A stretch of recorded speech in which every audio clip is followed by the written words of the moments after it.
Hej, so Andraž in Davor iz The Sweet Tech TV in za naju je zdaj le malo sezona, recimo, kislih kumaric, kjer je poleti malo zatišja v svetu mobilne tehnologije. Ja. Trenutno čakava na Samsungove prepogljive telefone, hkrati pa upava, da tudi čim prej Natis dobiva nove iPhone. Ja, do takrat pa sva se odločila posneti, recimo temu, neko nadaljevanje videa izpred 2 let, ki mi ga je še danes kar malo težko gledati, ker so bili to res najni začetki in bilo vse skupaj malo awkward. Ampak ja, no, kot sem rekel, tematiko baterij sva danes se odločila nadaljevati, samo da bova govorila o enem drugem področju filanja baterij in sicer o hitrem polnjenju. Samo res, pač 2 leti že mimo tega, da sploh ne morem verjeti, kako hiter gre cajt. Skoraj toliko hiter, kot se eni telefoni hiter filajo. Hiter vaju bo imela pa tudi video še rajš kot zdaj. Če se boste tudi vi ta trenutek naročili na najin kanal in nam sledi na vseh spodnjih označenih omrežjih, kot da hiter upam, da imate prste že na gumbu za naročanje. Zdaj, ko so vse to povedala, pa gremo končno lahko na ta video. Tako da imam zate prvo vprašanje, Andraž. A je hitro polnjenje res tako slabo, kakor folk prav? Veš, Davor, kakor ponavad, v lifeu je resnica tudi tukaj nek nasred, ampak da bi štekali celo zgodbo, je treba malo ozadja narediti. Če naprej postava recimo tole vprašanje. Koliko hitro so dejansko sposobni se filati vaši telefoni?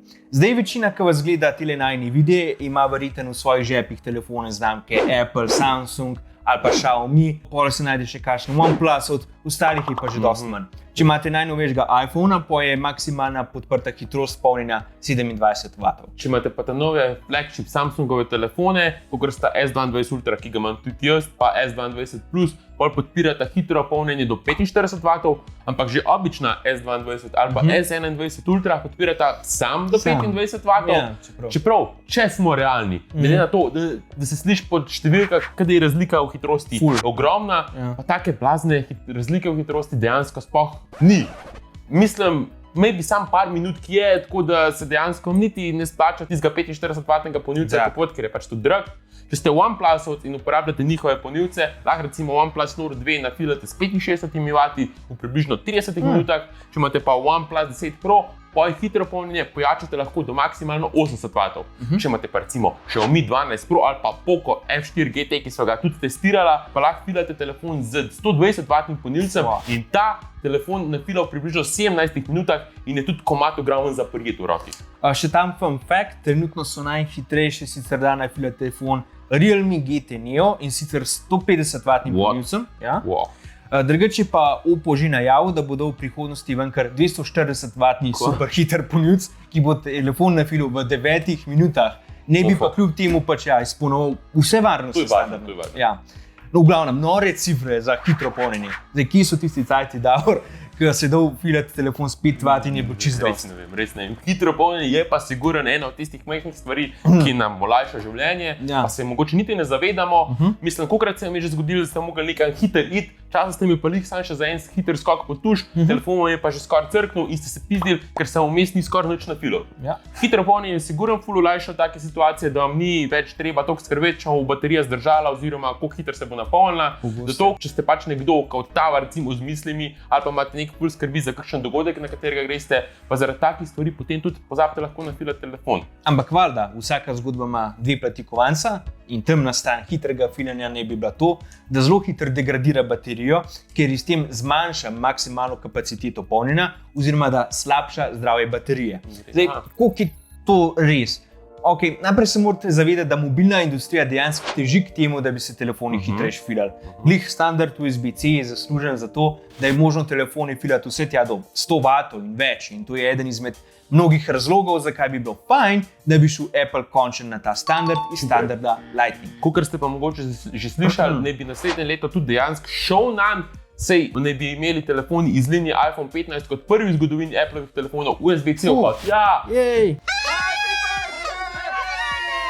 To bo razveselil marskaterega Appleovega fana, ker bo s tem tudi teoretično pridobil možnost hitrejšega filanja svojih fonov, pa še kdorkoli vam bo lahko posodil polnilc in ne bo treba iskati Lightning polnilca, če ga boste pozabili.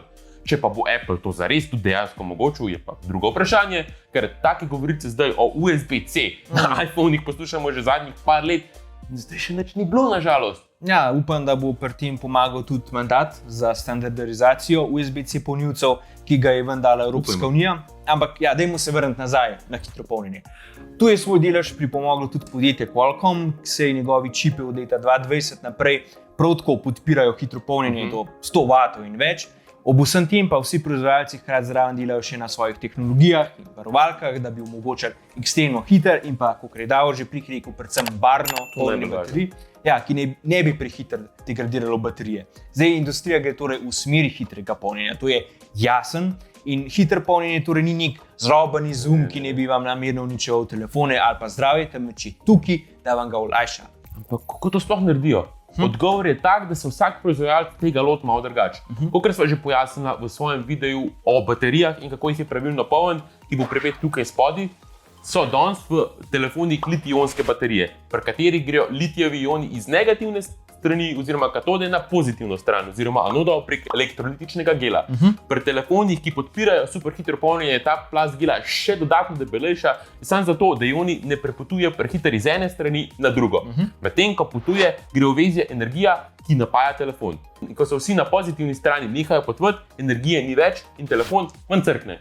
Ko ga daste filati, s tem dejansko telefon prisilite, da gredo ioni iz pozitivne strani nazaj na negativno, spet se na njihovi poti vdaja energija in telefon se vam nafila. Potovanje litijevih ionov iz ene strani na drugo in pol spet nazaj je torej tisto, kar dejansko poganja vaš telefon. Ampak, ko je baterija blizu polne napolnjenosti, ne more več tako učinkovito absorbirati te energije, zato se ta okolica sprosti v obliki odvečne toplote in vi jo opazite tako, da je vaš telefon pri polnjenju občutno bolj topen. Če imate hiter polnilec, pa je to še toliko bolj opazno, zato ker, kot sem že rekla v svojem videu o baterijah, ni priporočljiv, da telefon predolgo puščate vklopljen na polnilcu, ko je že nafila, niti ni pametno, da dolg cajt puščate telefon povsem praznega. Najbolj bi bilo, da bi bilo skozi nekje polovično nafilen telefon.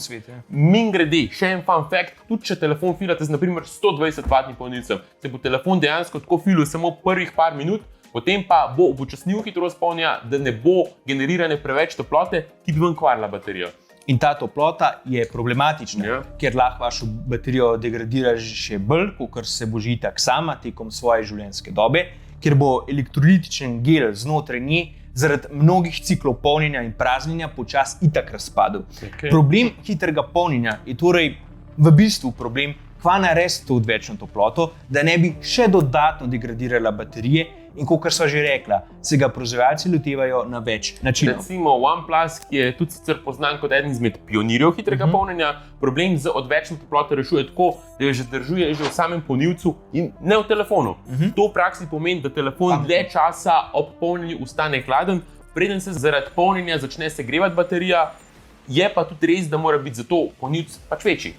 No, sicer pa imajo zdaj tudi neke novejše polnilce iz galijevega nitrida, ki pomaga pri absorpciji toplote in so praviloma še manjši, še zmeraj pa zagotavljajo hitro polnjenje. Drug način je, da proizvajalci dajo v telefon nek specialen čip, ki je posebej namenjen temu, da regulira, koliko energije se vnaša v telefon. Če ta čip zazna, da se telefon zaradi polnjenja počasi pregreva, bo zmanjšal vnos energije van, ker ga bo posledično shladil nazaj do primerne meje.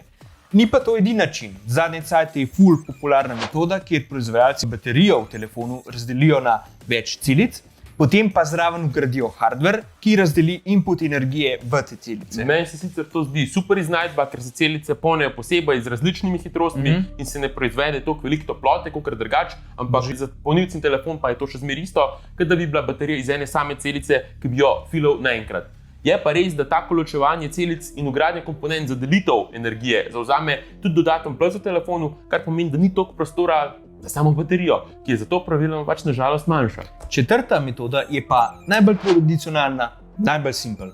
V telefon daš ventilator oziroma parno komoro, ki telefonu pomaga pri hlajenju. Ta rešitev pa je recimo najbolj opazna pri gamerskih telefonih, ki imajo opazne ventilatorje ali pa celo zunanje nastavke z ventilatorji, ki si jih pritrdi na telefon.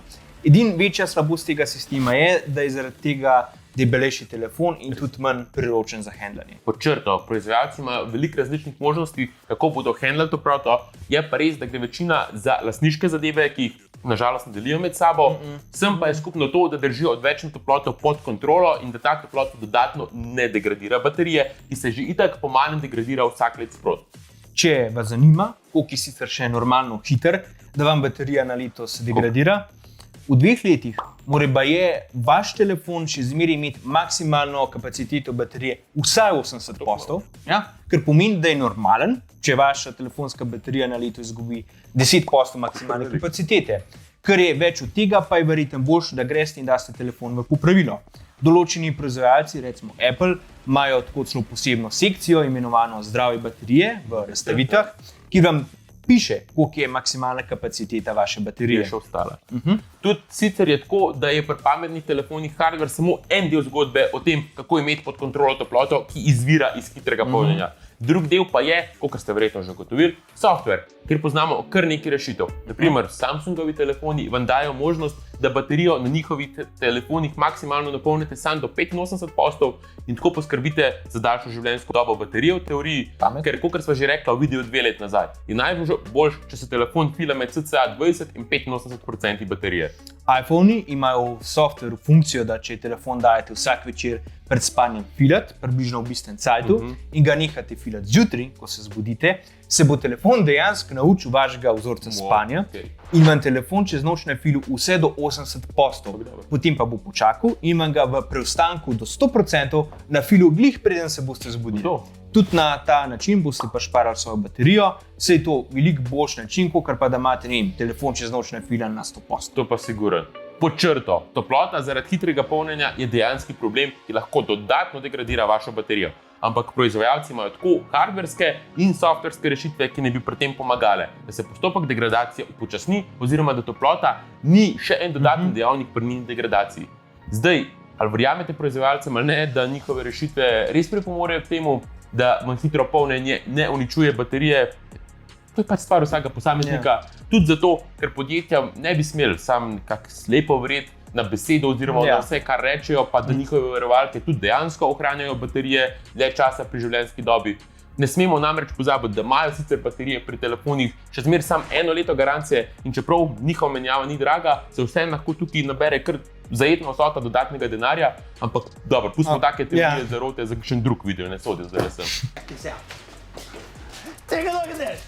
Ampak ja, če pa pač vseeno proizvajalcem ne zaupate, da ti varovalke pomagajo, pol vam še zmeraj predlagava, da skenslate hitro polnjenje v celoti in greste na recimo obično 5-vatno polnjenje, ker bo sigurno proizvedlo manj toplote 100%. In le obdržali vašo baterijo pri zdravju. Ampak se pripravite, da bo se zelo dolgo časa čakalo, da se baterija nafila, sploh pri današnjih kapacitetah baterij. Ko pa smo že pri polnjenju, kaj pa brezžično polnjenje? Kako dobro pa je to za vašo baterijo? Ni preveč dober in je še slabši od žičnega polnjenja, tudi zato, ker je izjemno neučinkovit način polnjenja, ker se pri prenosu med brezžičnim polnilcem z veliko ploskvijo in baterijo na telefonu izgubi veliko energije, ki se spet pokaže v obliki odvečne toplote. Ob tem je še počasnejše od običajnega polnjenja, kar pomeni, da je baterija na vašem telefonu dlje časa izpostavljena višji temperaturi. Poleg tega je zaradi dodatne izgube energije še bolj potratno. Ok, mislila, da so kar povzela vse ključne stvari, ki so bistvene pri hitrem polnjenju. Nasvet je, da še zmeraj uporabljate hitro polnjenje. Samo da ga ne daste filati že takoj, ko vam grejo procenti že sam malo dol, da telefona ne uporabljate za težka opravila, ko ga filate in da ga ne dajete na vroče površine, kjer bi mogli biti po v gledu tega videa še toliko bolj logičen. Če pa se segreje, ga pa ne dajete v hladilnik. Saj veste, kondenzacija pa elektronka ne gresta jih najbolj skrbi. Ne. Kakor za vsako stvar so tudi za hitro polnjenje prednosti in slabosti. Ampak še zmeraj misliva, da z neko normalno uporabo baterije ohranite lahko komot vsaj 2 leti pri življenju, preden jo boste rabili menjati, ker je tehnologija tudi glede polnjenja baterij v zadnjih letih res napredovala. Če imate v zvezi s hitrim polnjenjem še kakšno dodatno vprašanje, nam ga lahko zastavite spodaj v komentarjih. Midva se za danes od vas poslavljava in se že kmalu vidimo v naslednjem videu. Ko mi čakam. Čau!